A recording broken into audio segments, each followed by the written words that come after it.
Where are my manners? Anyway, you guys have been waiting for this. This right here is part 2 of my E3 thoughts.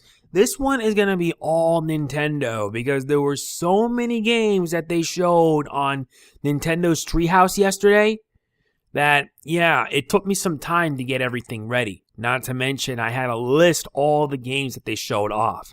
And I have a feeling we'll be experiencing more down the line later on in the coming months. So here's what I'm going to do. I'm going to list every game that they've shown, and I'll be providing my thoughts on it. It's not much of a video considering I still got to finish more of Planet Robobot, but yeah, it's going to be something. So let's get started. The first game they showed off was a new IP for the Nintendo 3DS, Oasis, and it's developed by Grezzo, the guys behind the 3D ports of Majora's Mask 3D and many others. And it's surprising that they're going to be developing their own game. And when I first saw it, it reminded me of Zelda in some ways. But in actuality, it was a lot more. And I feel I'm going to look forward to this game big time. The design of it was very cool. It was very well done. Honestly, regarding Oasis, this is one game that I'm going to pick up and I'm going to enjoy big time. Believe me, that is a fact. Next comes Mario Party Star Rush. And before anybody asks, I got out of Mario Party sometime after Mario Party 7. After Mario Party 7, well, I kind of got bored of it. I kind of got bored of it because it was the same thing, despite the fact that every other entry from 1 to 7 was the same. Though personally, my favorite was Mario Party 3. After around Mario Party 8, when they released Mario Party 9, they ditched the board game idea and did something that not a lot of people liked. Not a lot of people liked it, and it made worse in Mario Party 10 when they decided to include amiibo functionality. It didn't end well. Now we're about to have ourselves a Mario Party game where it's going to bring back the board format. At first, I'm a bit skeptical about this because I really hope that Mario Party Star Rush can bring back the classic boards that we remember. The old format where you roll a die, move from one point to another, get coins, etc. Though here, it's a little bit different. I only hope there's going to be like a single player stuff where you can like play against the CPU or something. But there is stuff involving when playing like locally up to 4 players. It is alright in my opinion. It's alright, but it's too early to tell. Plus the game's going to be coming out in November, so we'll see. Now comes Yokai Watch 2. To get everyone out of the way, you guys know my girlfriend's a big fan of Yokai Watch. She truly is, and she watches the Yokai Watch animated series. But the finding out that the game is actually going to be localized for the sequel, amazing. And they're going to be following the Pokemon route, which has 2 versions. And yeah, I'm going to be, it may want me to pick up the game and try it out for myself. I never played the original, although if I did have the original, there would be a nice little bonus for those who are going to end up getting Yokai Watch 2. And the most interesting premise is that there's going to be new yokai and time travel. Yes, time travel, traveling back 60 years in the past. How is it going to fit into the story? Who knows, but I can tell it's going to be exciting. It's going to be fun. I did try out Yokai Watch last year. It was alright, it was pretty good, though truthfully I should have gotten my hands on the game. Now comes the game that I'm looking forward to big time, Monster Hunter Generations.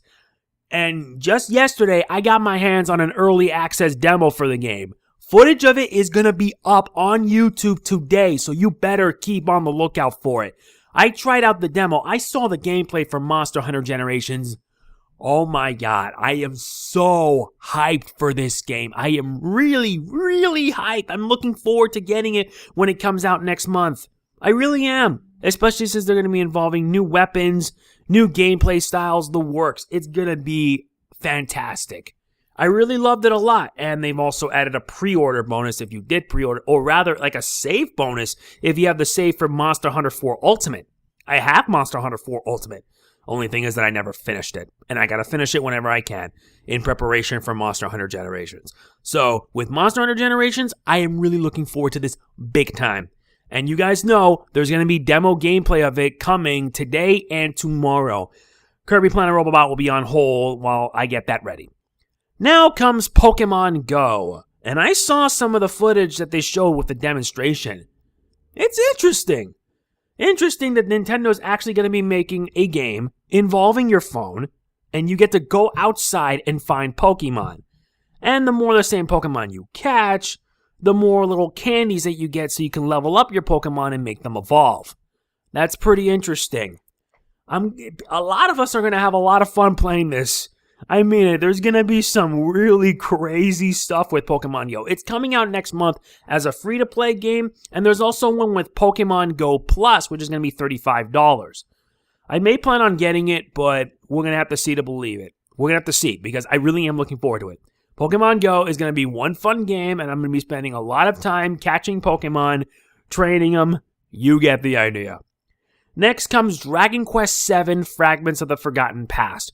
For anybody wondering, Dragon Quest VII came out on the PS1 as Dragon Warrior 7. This was before Square Enix decided to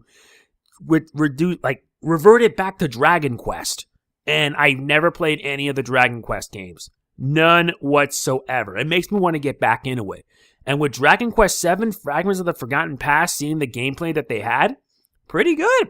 It is pretty good. It's an RPG game, and I'm a sucker for RPGs because I love to have fun just spending hours upon hours. I still haven't even finished Bravely Second. Anyway, I am going to say that Dragon Quest VII is a fun RPG. It's going to be a lot of fun for those who are fans of the series, and especially the fact that the 3DS is also getting Dragon Quest VIII, Journey of the Cursed King. Be on the lookout for that. And next comes Tokyo Mirage Sessions Treble Clef FE. Basically, it's what Shin Megami Tensei Cross Fire Emblem ended up. And I really don't know for sure. I saw some of the gameplay of it. It has some RPG elements, and some of the characters actually do dress up like characters from Fire Emblem. But I feel it isn't convincing me enough. I may need to see more footage, or rather see someone play through it when the game actually comes out. But I don't really know for sure. Made worse is that the game is coming out in exactly 8 days. So, I don't know for sure. I'm on a blank slate for it. I just don't know. Now comes BoxBoxBoy, and it's a nice little puzzle game. A very nice puzzle game at best, since you actually have to follow instructions to solve puzzles. Not so hard, to say the least. I saw some of the early footage of it, and it was pretty nice for about a few sessions and everything. Pretty simple with the design. Pretty good. I may look forward to playing that. Next comes Paper Mario Color Splash, and even now, people are dissing it left and right because it's not an authentic Paper Mario game. Rather, it's like a Sticker Star 2.0. I'm still not convinced with Color Splash. And sure, it's basically Sticker Star on the Wii U, but it makes me wish we got an actual Paper Mario game that actually felt like it was Paper Mario. Not like this. And you guys already know, I saw that video that Chaos Bender did where he basically ranted and complained about how Color Splash was. I think this has to be the result of Miyamoto getting himself more involved and not making Paper Mario be like an actual series. I still feel that the Thousand Year Door is one of the best Paper Mario RPG games I've ever played. And it makes me wish we can go back to it, but no. Although the trailer for it is a bit better, but not enough to convince me. Not enough. Last but not least, I didn't get to see footage of it, but it's Rhythm Heaven Megamix. If you've never heard of Rhythm Heaven, you should look it up. I did see a little bit of the footage. It's all like mini games similar to WarioWare, but I think it may be pretty good. It may be something that people may look forward to. Who knows? And I think that's pretty much it, because in truth, there wasn't really anything else. There will be more games coming down the line, and they did show more of The Legend of Zelda, the new Zelda game, Breath of the Wild, and they still freaking show it. The more I want to think about Breath of the Wild, the more it makes me want to play it for myself. And bear in mind, I will get my hands on it when it comes out next year. Whether on the Wii U or the NX, and I don't care. I am going to enjoy it. And from what I've been hearing, with Breath of the Wild, you can actually go to the end of the game as soon as you start it. It is one of these open world games where if you just want to go straight for the final boss, you can. And made worse is that some people are going to try some really ridiculous runs, like say, I don't know, a boxers only run, where the only outfits you have is just your boxers. That's it. No other clothes, no nothing. Imagine the possibilities with these runs. They're going to be insane. So yeah, it's not much for a day, like a part 2 of my thoughts for E3, because E3 has now officially come and gone. Now comes the worst part. Waiting. and waiting absolutely sucks. So I want to hear from you guys. What do y'all think of the games that were shown on Nintendo Treehouse for Day 2? Are you looking forward to some of these games? Let me know in the comments. And if you enjoyed this video, please be sure to hit the like button. It really does mean a lot to me. And I do want to say we just hit 27,000 subscribers. Thank you all very much for helping us achieve this. We still have a long way to go before we reach 30,000. We just need to keep on going. All right, that's it. This is Megaman NG signing off.